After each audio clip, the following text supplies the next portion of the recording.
December 17, 1944, Ardennes Forest, Belgium.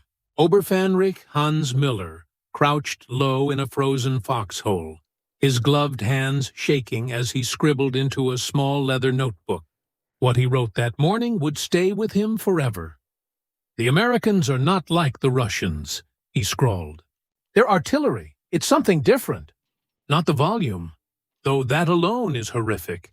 It's the speed, the precision. You don't get time to breathe. One heartbeat, it's silent. The next, the world disintegrates." That morning, beneath a blanket of fog thick as smoke, Müller witnessed something that broke the very spine of German confidence. His unit, part of Hitler's 6th SS Panzer Army, had launched what Berlin called the last gamble of the West. At first, it worked. They achieved total surprise against lightly manned American lines. Victory seemed close enough to touch, until the American artillery found them. What Müller could not know, what no German soldier, pressing through those snow-choked woods, could have imagined, was that they were about to collide with the most sophisticated artillery network ever fielded by any army in history. A system so lethal, so perfectly orchestrated, that it would shatter the momentum of Germany's final offensive and expose the staggering depth of U.S. military coordination. The collapse of Germany's faith in its own firepower began long before the Battle of the Bulge.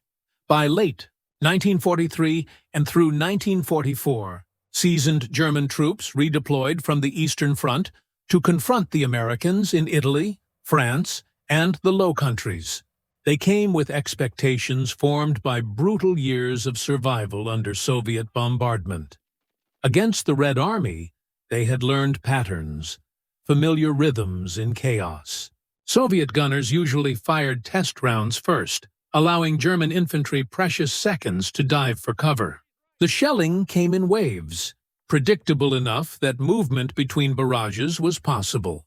Soviet fire direction often took 10 to 15 minutes to translate an observation into impact. It was terrifying, but survivable. The Americans were a different kind of terror. Fast, unseen, absolute. Gefreiter Otto Schmidt, a veteran of 2 years on the Eastern Front and later captured with Rommel's Afrika Korps in 1943, recalled his first encounter with U.S. artillery in a post-war interview. "We'd dug in north of Tunis. Perfect cover, or so we thought. If this were the Russians, we'd have an hour before they found us, another hour before the shells started. We even lit fires to warm our coffee. Then a tiny aircraft appeared overhead, a slow, toy-like plane, maybe 500 meters up. We barely noticed it. No guns, no threat. 3 minutes later, no warning, no ranging shots. The entire valley exploded. Schmidt's unit ceased to exist in half a minute. Out of 123 men, only 11 survived. The plane he'd seen wasn't a bomber or fighter. It was a Piper L-4 Grasshopper, an unarmed observation plane used by American artillery spotters. To German soldiers, those little planes became the most feared shape in the sky, not for what they carried, but for what came after them. When a grasshopper appeared overhead, you had seconds, maybe less, before the sky opened up.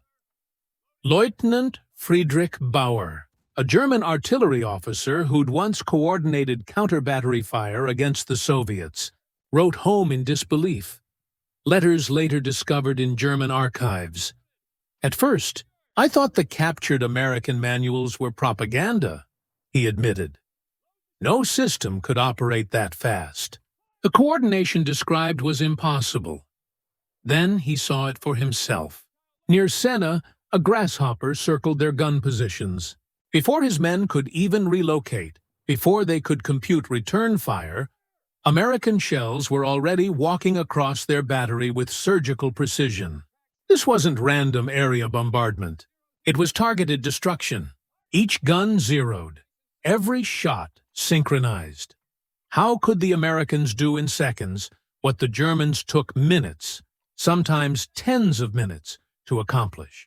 The answer wasn't a single weapon. It was a system.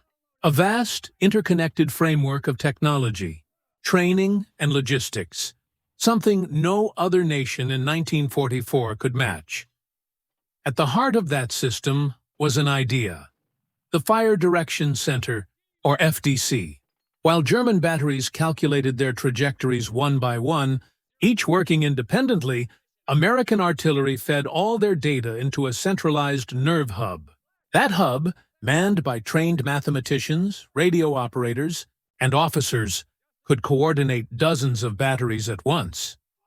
The FDC could take a single forward observer's radio call and, within minutes, unleash massed fire from guns miles apart, each shell landing on target almost simultaneously. To make that speed possible, an army of unseen workers across the United States had already done the math. In small offices from Pennsylvania to California, rooms full of women sat at mechanical calculators, slide rules, and log tables, painstakingly computing firing data for every possible condition: wind speed, air density, temperature, barrel wear, even the altitude difference between gun and target. The results were printed into compact firing tables, small enough to fit in a map case. A fire direction officer in Belgium or Normandy could flip open that book and find, in seconds, what once required half an hour of calculation. After the war, German artillery professor Hermann Hoffmann examined captured U.S. tables. His report, preserved in military archives, read almost like a confession of defeat. The Americans pre-computed what we must compute in the field. They solved the equations before the war even began. But even the best math couldn't explain everything. The real revolution lay in a technique known as time on target, or simply, TOT was as much psychology as physics. It meant that shells from different batteries, at varying distances, were timed so that every round struck the target in the same 2 or 3 second window. For troops on the receiving end, it was apocalyptic. No warning, no first round to dive away from. One instant, silence. The next, every shell in the sky arriving together. Post-war studies showed that roughly 2/3 of artillery casualties occurred in the very first seconds of a barrage. TOT erased even those seconds. Stabsfeldwebel Kurt Zimmermann, who survived a U.S. barrage during the Bulge, left behind a diary later captured by American troops. "This is not artillery as we understood it," he wrote. "You hear nothing. Then the world ceases to exist. Air bursts shred those who might survive ground bursts. Ground bursts crush those who might survive air bursts. There is no time to fall, no time to breathe. One heartbeat, you're alive. The next, you're not." The speed of American artillery responses stunned German commanders. Under ideal conditions, the Wehrmacht's gunners could deliver a corrected strike in 8 to 10 minutes. The Americans? 3 minutes, sometimes less. That difference was more than equipment. It was infrastructure. American forward observers carried new FM radios, clear, static-free, and fast. German observers still relied largely on AM sets that crackled with interference and required longer setup times. And where a German battalion might have a single radio shared between units, an American battalion could field several, each observer in direct contact with artillery command. Communication flowed like electricity. Then there was the training. German forward observers were typically artillery officers detached from their guns, men who knew trajectories, not trenches. American observers were different. They lived with the infantry, marched with them, and fought alongside them. They understood ground tactics and terrain firsthand. They were not guests. They were part of the unit. When they called for fire, it wasn't a request. It was a reflex. And perhaps most staggering of all, those observers could summon not just their own battalion's guns, but the firepower of an entire corps. In minutes, a single lieutenant with a radio could bring down steel from dozens of batteries miles away. A single observer could command the destructive force of a small airstrike, faster, more precise, and unaffected by weather. Oberst Friedrich Müller, no relation to Hans, commanded an infantry regiment near St. Lo in July 1944. His unit was annihilated in what he called artillery from nowhere. In his final report before capture, he wrote, "One American infantry company held my entire regiment for 6 hours. Every attack we launched was smashed to pieces, not by one battery, but by many. Whoever commanded their fire, perhaps a lieutenant or a captain, had more power in his hands than I possessed in my entire command." That was the secret of American artillery in World War II. It wasn't the biggest guns or the loudest shells. It was the network. From the women doing calculations in St. Louis offices to the pilots of little Piper Cubs braving flak above the treetops, to the muddy soldiers with radios crouched beside the infantry. The system was alive, connected, instant. Every piece depended on the others. And when it came together, the result was a weapon of coordination more fearsome than any tank or plane. On that cold December morning in 1944, as the fog rolled through the Ardennes, Hans Miller wrote his final diary entry before his unit was overrun. "We thought we had surprise, but it is they who surprise us. Their guns speak faster than men can think." The last German offensive in the West had just begun, and already it was breaking apart under a storm of American fire. Oberst Friedrich Müller's report told a story repeated across the front. "We lost 400 men trying to overrun 120 Americans. We failed. The reason wasn't courage, it was firepower. And behind that firepower was not just tactical brilliance, but industrial dominance. The American artillery pieces themselves were monuments to precision manufacturing. The M2A1 105mm howitzer, the standard light field gun of the U.S. Army, was an engineering masterpiece. Rock Island Arsenal had refined its production so thoroughly that guns could roll off the line at astonishing speed, each one machined to exacting tolerances. By the end of the war, 8,536 M2A1 howitzers had been built. Every U.S. infantry division had 36 of them, organized into 3 battalions of 12 guns each. Each battalion was fully motorized, its howitzers towed by trucks or half-tracks that could keep pace with armored columns. That mobility changed everything. While German horse-drawn batteries took 2 to 3 hours to move to a new firing position, American gun crews could displace in as little as 20 minutes. They could shoot, pack up, and be gone before counter-battery fire could even begin. In contrast, Germany's artillery arm remained chained to the past. Despite the propaganda reels showing gleaming mechanized panzers, the grim truth was that nearly 80% of German artillery still depended on horses for movement. When the war began, the Wehrmacht fielded around 514,000 horses. By February 1945, that number had swelled to over 1.1 million, more than double. Each field gun needed 6 to 8 horses to move, and under the ice, mud, or snow of the Western Front, even that was often impossible. It was a 19th-century army fighting a 20th-century war. Gefreiter Paul Richter, assigned to a German artillery battery in Normandy, described it in his surviving diary. "We watched American guns fire, then vanish. Within 20 minutes, they had hitched up and were gone. We needed 2 hours, on a good day, to do the same. In mud or under fire, it might take 4.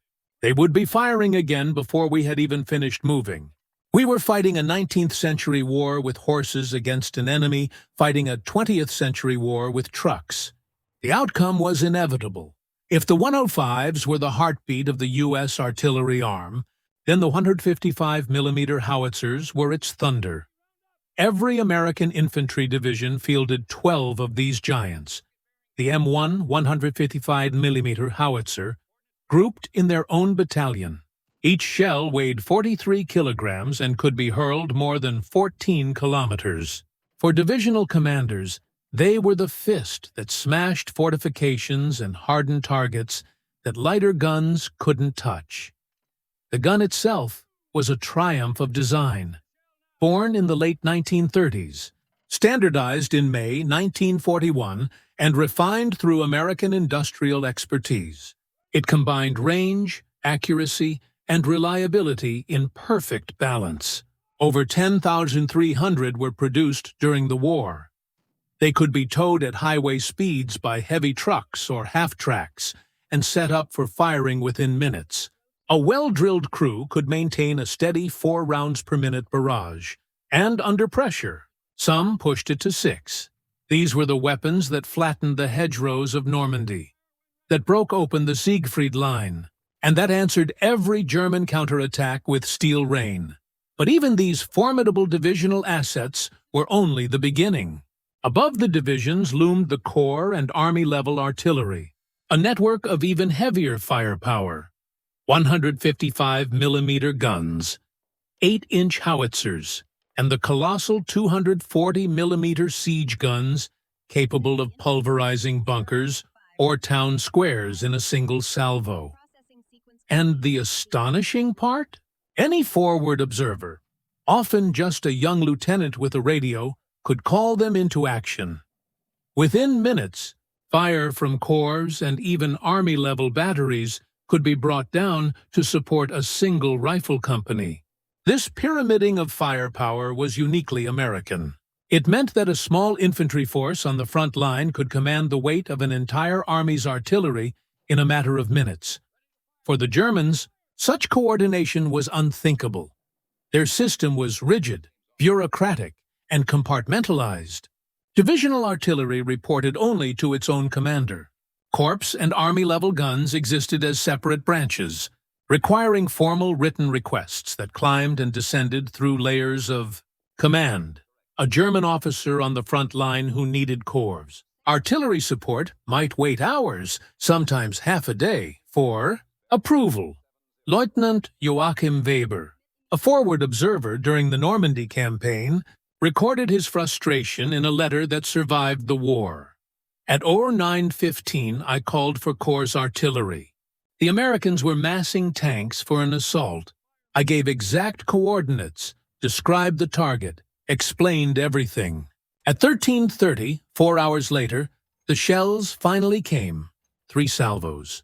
By then, the Americans had already attacked, completed their mission, and withdrawn. Our position was overrun. I lived only by chance. He ended the letter simply. The fire that might have saved us arrived too late to matter. While German gunners struggled through red tape, American artillery was firing faster, further, and deadlier, thanks in no small part to another marvel of technology, their ammunition. Germany's war machine, starved of raw materials and disrupted by Allied bombing, suffered from inconsistent propellant and shell production. Quality fluctuated. Explosive yields varied from batch to batch. The United States, by contrast, delivered ammunition in virtually limitless quantities, each shell built to precise, repeatable standards. And then came the breakthrough that would redefine modern warfare: the variable time fuse, known to the troops as the VT fuse. The VT fuse was one of the most extraordinary inventions of the war. A miniature radar set, packed into the nose of an artillery shell. Inside was a tiny transmitter that emitted radio waves. When the signal bounced back from the ground, or from an aircraft, a tree, or even a person, it triggered detonation automatically. The result was devastating. The shell exploded 10 to 20 meters above the ground, the perfect height for maximum shrapnel dispersion. Traditional time fuses required meticulous calculations, estimating flight time, adjusting for wind, temperature, and barrel wear. A single small error could cause the shell to burst too early or bury itself harmlessly in the soil. The VT fuse removed all that guesswork. It made artillery virtually self-aware. The first combat use of the VT fuse came on January 5, 1943, when the USS Helena used it to shoot down a Japanese dive bomber off Guadalcanal with just a few salvos. Throughout 1943 and 1944, the fuses revolutionized naval warfare, proving 3 to 4 times more effective than traditional anti-aircraft shells.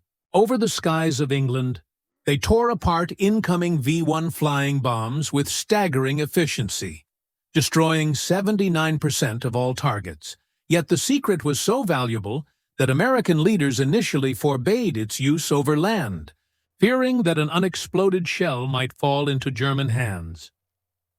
That changed in December 1944. As the German Ardennes offensive surged forward, General Dwight D. Eisenhower personally requested permission to use VT-fused shells in ground combat. Washington hesitated. Eisenhower insisted. By December 19, 1944, permission was granted. The first VT-fused artillery rounds began to fall on German positions in the snowy forests of Belgium. The effect was immediate and devastating. Naval tests had already proven that VT shells increased effectiveness by 200 to 700% compared to conventional fuses, where a normal time-fused shell created a kill radius of about 60 square feet. VT rounds produced lethal fragmentation over 3,000 square feet. German troops quickly learned that their hard-won survival instincts, diving flat, hugging the ground, finding shallow depressions, were now useless. Oberfähnrich Hans Müller, whose haunting diary opened this story, wrote again after surviving one of these new barrages. "We learned on the Eastern Front to go flat at the first explosion. Even a shallow hole might save you. But these shells, these demon shells, exploded above us.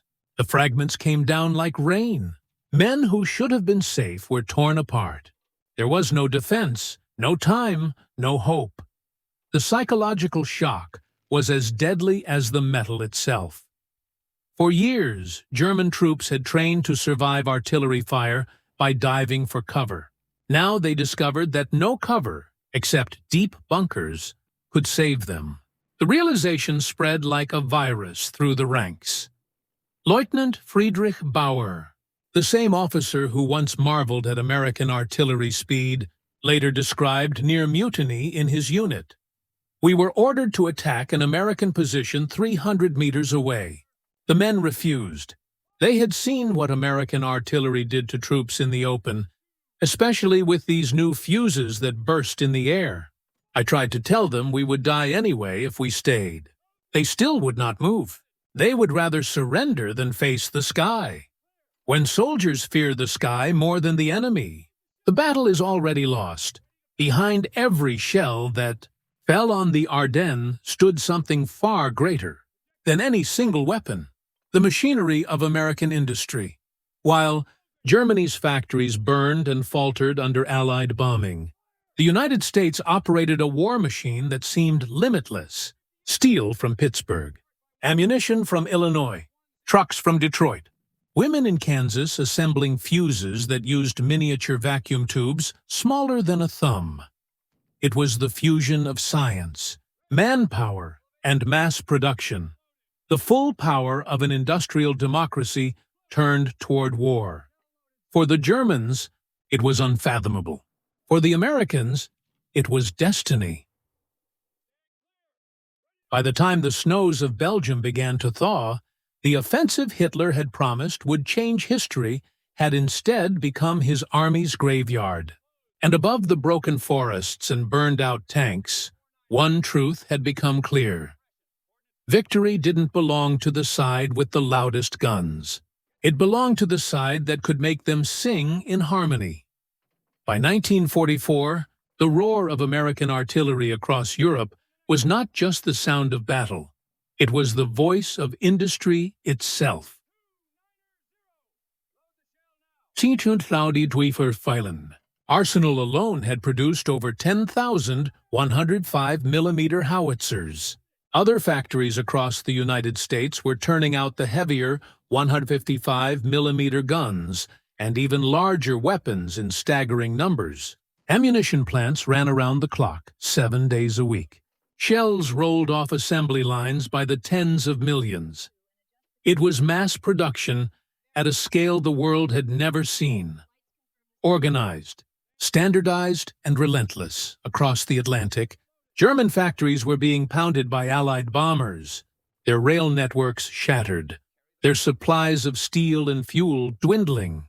Even the finest engineers could not overcome the arithmetic of destruction. Germany's artillery designs were often brilliant, sometimes even superior on paper to American equivalents, but design alone could not win a war.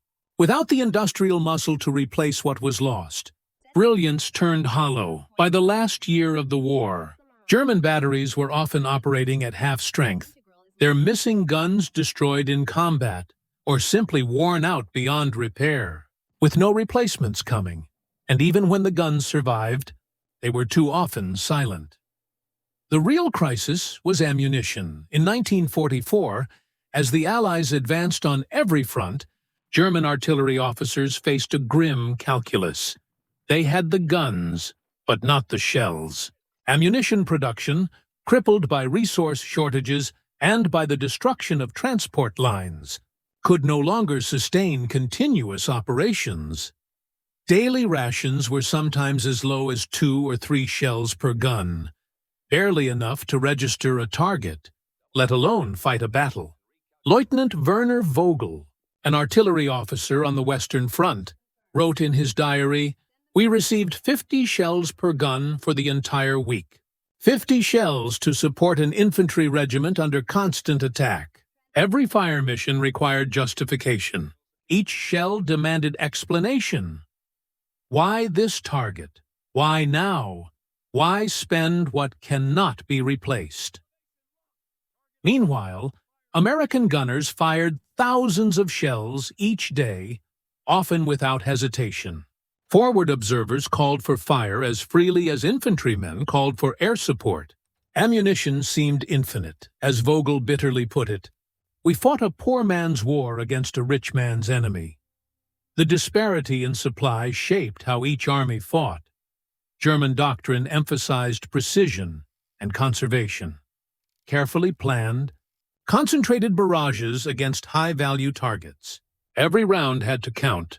Artillery was fire by appointment only, reserved for moments of strategic necessity. American doctrine was the opposite. Artillery existed to serve the infantry, not the other way around. If a platoon was pinned down, its commander could request fire and receive it within minutes. It was the difference between scarcity and abundance, between a weapon rationed and a weapon unleashed. Logistics made that possible. American artillery was fully motorized, supported by an ocean of trucks and half-tracks that could deliver thousands of rounds to the front in a single night. Ammunition convoys snaked across Europe, replenishing batteries faster than they could fire. German logistics, by contrast, were still chained to the past. Horse-drawn wagons crawled through the mud, and longer-distance resupply depended on railways that Allied bombers systematically tore apart. Every day, the Reich lost not only guns, but the ability to feed them. Even the details of design favored the Americans. US shell production had been standardized to a degree the Germans could only envy. The M1 shell fired by a 104mm howitzer could use the same fuse as the one fired by a 155mm gun, or even larger weapons. That standardization simplified supply, cut down on storage confusion, and ensured that no gun ever went silent for lack of the right component. German ammunition came in a bewildering variety of calibers, shell types, and fuse designs. Factories often had parts for one shell but not another. Depots stocked fuses that fit only certain guns. The result was predictable: shortages not of ammunition overall, but of the specific pieces needed at the front. Ammunition existed, but not where or how it was needed. By late 1944, this logistical imbalance had become catastrophic. It shaped the very way the Germans could fight, or couldn't. Commanders knew that to mass forces was to invite annihilation. American reconnaissance and radar could detect concentrations, and American artillery could destroy them in minutes. But dispersing their troops meant fighting piecemeal, with no decisive strength. It was a brutal paradox. If they concentrated, they were destroyed. If they dispersed, they were defeated. Nowhere did that truth reveal itself more clearly than in the Ardennes offensive, Hitler's final gamble in the West. In December 1944, the German High Command launched over 200,000 troops and nearly 1,000 tanks into the forests of Belgium. The plan depended on surprise and on weather. The skies had to stay overcast to ground Allied aircraft. They did, but the planners had forgotten one thing. American artillery didn't need clear skies. When the first shock of the offensive hit, the American front bent but did not break. As German columns pushed through the snow, American guns began to fire, and they did not stop. The results were devastating. Stabsfeldwebel Kurt Zimmermann, an artillery NCO near St. Vith, described the moment his unit was found. "We had 50 shells per gun for the entire operation. We fired our first mission to support the infantry, and within 10 minutes, American counter-battery fire found us. 3 of our 6 guns were destroyed. Most of the horses were dead. We tried to move the rest, but without horses, they were useless. We left them behind and withdrew on foot." That scene repeated itself again and again along the front. German guns silenced in place, abandoned or destroyed, while American batteries kept up an unending rhythm of steel. Even when American supplies did run low, like at Bastogne, where gunners were briefly restricted to 10 rounds per gun per day. Their organization and discipline made every shot count. When the skies cleared after Christmas and resupply resumed, the full fury of the American artillery returned with a vengeance. By the time the snow settled, 4th 122.55, American guns had fired over 1.25 million rounds during the Battle of the Bulge alone. The German advance stalled, then collapsed. What began as a desperate push to reach Antwerp ended as a shattered retreat. Units that had gone into battle at full strength emerged with only a third of their men left, and most of those casualties came from artillery fire. Oberleutnant Hans Müller, the diarist whose earlier regiment had been obliterated at St. Lo, was captured during the Bulge. His final report, written from a prisoner of war camp, contained no bitterness, only clarity. "We were defeated by American artillery before we were defeated by American infantry or armor. Every movement was seen by their aircraft, and their artillery was ready. Every concentration we formed was broken apart before we could attack. Every defensive position was shattered before their soldiers advanced. We could not move. We could not mass. We could not defend. We simply endured the fire until we ceased to exist." It was not an exaggeration. It was the truth of total war made visible. What stopped the German offensive was not a single battle, but a system that combined logistics, manufacturing, and battlefield coordination into one relentless mechanism. When the guns fell silent, the surviving German soldiers found themselves prisoners of a machine they had never truly understood. In the prison camps of America, they began to see it up close. Unteroffizier Otto Schmidt, captured in Tunisia and sent to a camp in Texas, wrote home in a letter that somehow passed the censors, "I have seen American industry. I have seen trains carrying artillery pieces, hundreds of them, toward the ports. I have seen factories that produce shells by the thousands every hour. The Americans defeated us not because their soldiers were braver, though they were brave. Not because their tactics were superior, though they were sound. They defeated us because they could afford to fire 100 shells for every one of ours. They could lose machines and replace them in days. We could not. We never could, even among captured officers. There was grudging admiration. Lieutenant Friedrich Bauer, the artillery officer taken in Italy, attended lectures at a POW camp where American officers demonstrated their methods. His preserved notes read more like a technical manual than a diary entry. They have systematized everything we did by instinct. Where we relied on experience, they have tables. Where we relied on intuition, they have mathematics. They have made artillery into a process, an industrial process, repeatable, scalable, unstoppable, he continued. Where our success depended on gifted individuals and good fortune, theirs depends on organization. Their radios are reliable, their logistics tireless, their methods uniform. The art of artillery for them has become a science. As months passed, many of those prisoners began to see the larger truth. The myths they had been told about America, the lazy soldier, the clumsy democracy, the untrained army, were all lies. The Americans they had fought, and the ones who now guarded them, were competent, professional, and endlessly supplied. In the end, it wasn't just the Esky. The same nation that could feed its prisoners better than Germany fed its soldiers had also built an army that could drown entire divisions in fire. In the end, it wasn't just the skill of the gun crews or the genius of the engineers that decided the war.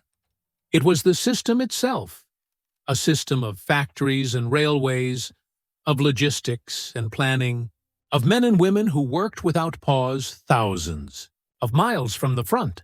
An industrial symphony that reached its crescendo in the thunder of 105s and 155s rolling across Europe. For the German soldiers who survived, it was a revelation. For the Americans who fought, it was vindication. And for the world, it was proof of a new kind of warfare, one in which the decisive weapon was not just the gun, but the capacity to build it again and again and again. Obergefreiter Hans Müller, the German soldier whose diaries chronicled the Ardennes campaign, was captured during the final collapse of Hitler's last offensive. His writings from the prison camp are hauntingly different from those penned in the frozen forests of Belgium.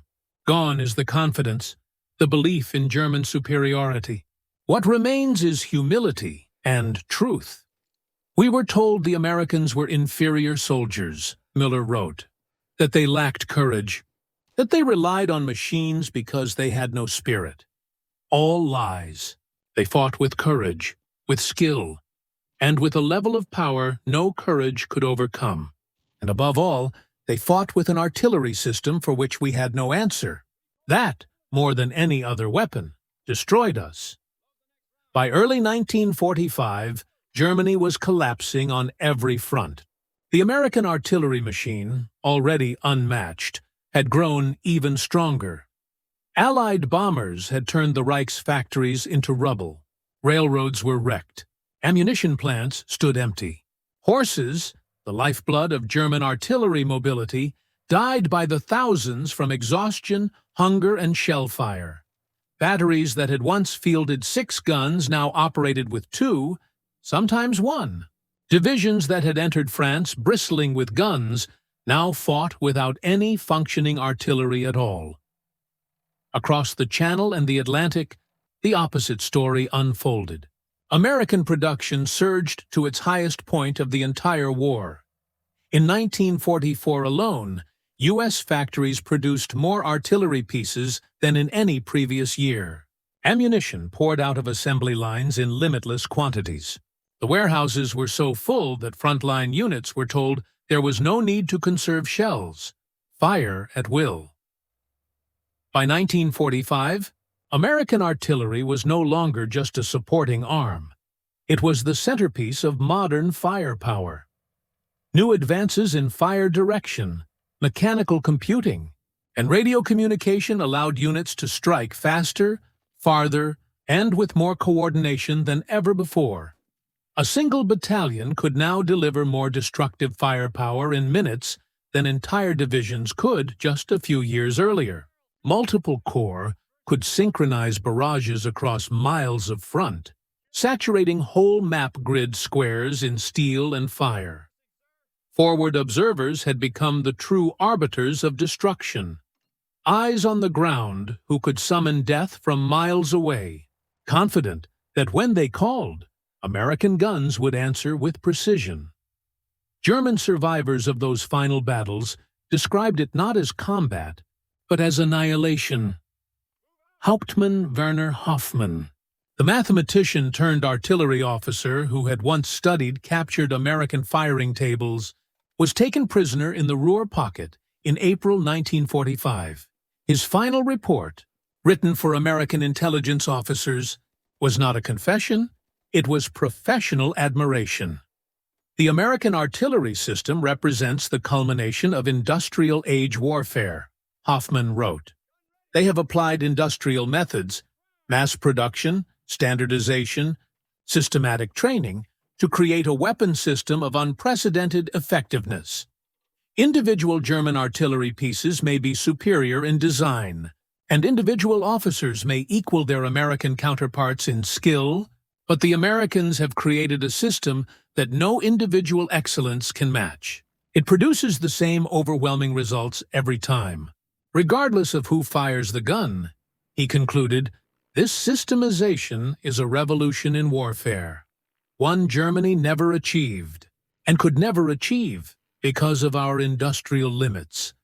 After the war, historians began to study those same patterns and came to similar conclusions. While tanks and aircraft captured the public imagination, it was artillery, the king of battle, that broke German attacks, supported every Allied advance, and inflicted the majority of enemy casualties on the Western Front. German generals interviewed after the war, including Franz Halder, former chief of the German General Staff, admitted as much. American artillery accomplished what we believed impossible, Halder wrote in his post-war analysis.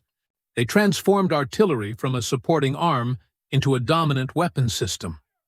Their coordination, their logistics, and their production combined to create a force that could not be matched or countered. Our forces in the West lived under constant artillery threat, unable to mass, unable to move, unable to fight without being destroyed. The innovations of American artillery in World War II would not fade with victory. They became the foundation of modern artillery doctrine, the time-on-target method, where rounds from distant batteries landed within seconds of one another, remained the standard for synchronized fire missions.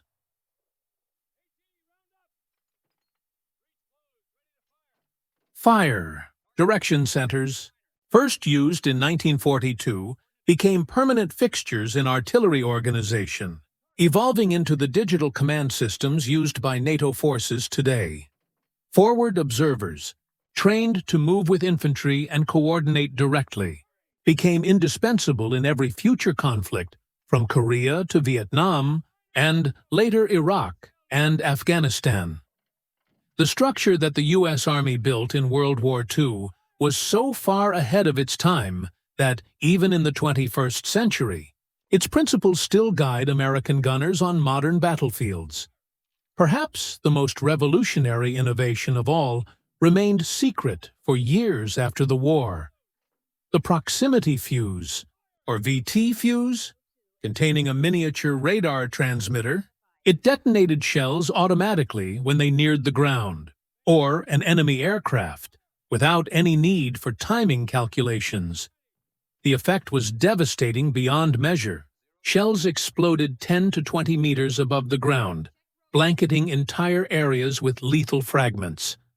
For the German soldiers caught beneath them, there was no escape. Even shallow trenches offered no protection.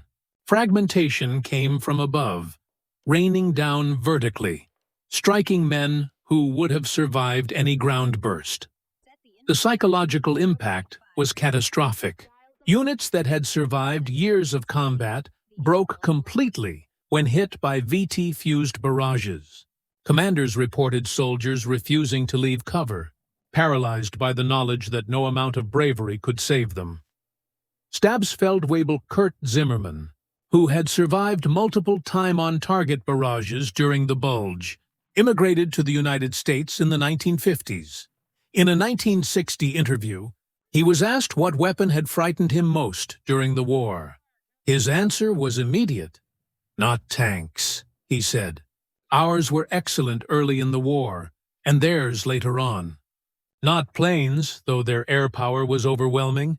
Not even their infantry, though they fought with great determination. The weapon I feared most was American artillery.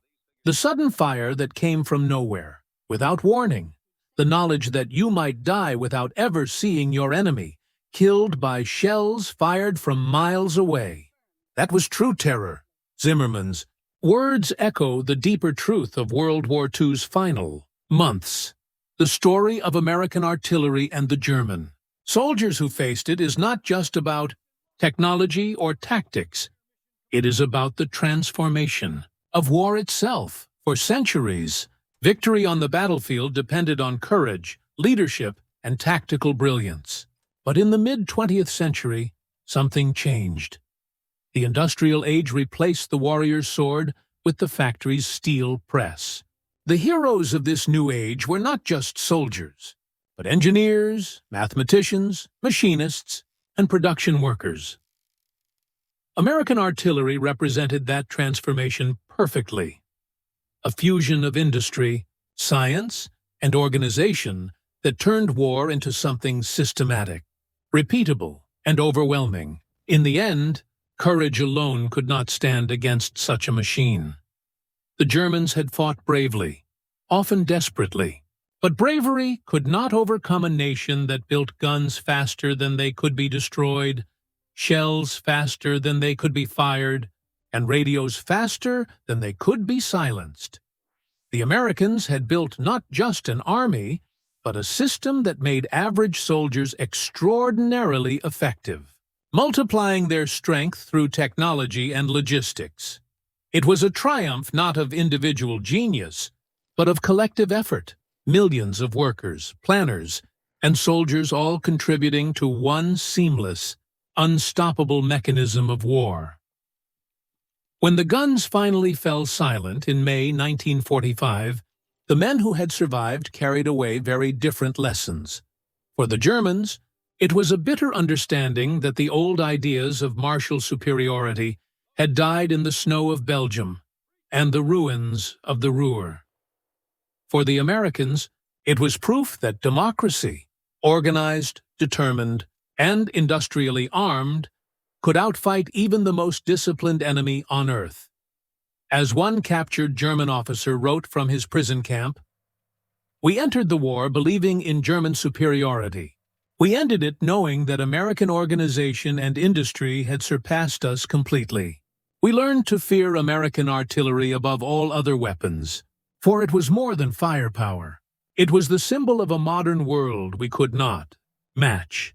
And in that thunder of American guns, the guns that broke the Wehrmacht and silenced the Reich, echoed the sound of a new era.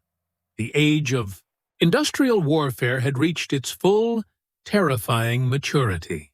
And in that moment, the world changed forever.